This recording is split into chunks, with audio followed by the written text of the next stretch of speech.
రాజ్యము అని. హల్లెలూయా.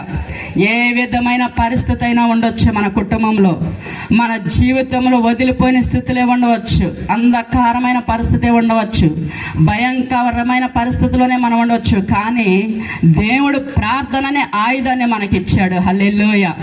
ఆ ప్రార్థన అనే ఆయుధం చేతబట్టి ప్రార్థన చేసేవారముగా ఉండాలి.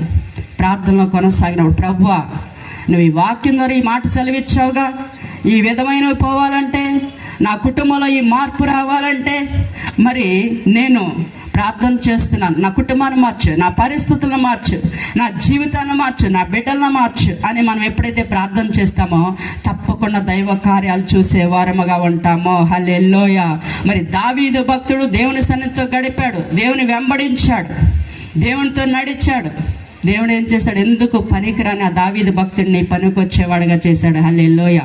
దావీదు భక్తుడిని ఎవరు కూడా లెక్క చేయలేదు, తన ఇంటి వారే లెక్క చేయలేదు, ఎవ్వరూ కూడా విలువ ఇవ్వలేదు. కానీ దావీదు భక్తుడు దేవుని మీద ఆధారపడ్డాడు, దేవునితో నడిచాడు, దేవునితో సహవాసం చేశాడు. గొర్రెలను కాయమని తన తండ్రి అప్పగించినప్పుడు ఆ గొర్రెలను కాస్తూనే ఓ ప్రక్కన గొర్రెలను పెట్టాడు, ఓ ప్రక్కన ఈయన ప్రార్థన చేయటం మొదలు పెట్టాడు, ఓ ప్రక్కన దేవుని స్తుతించడం మొదలు పెట్టాడు, ఆరాధన చేయటం మొదలు పెట్టాడు, దేవుని కొనియాడటం మొదలు పెట్టాడు.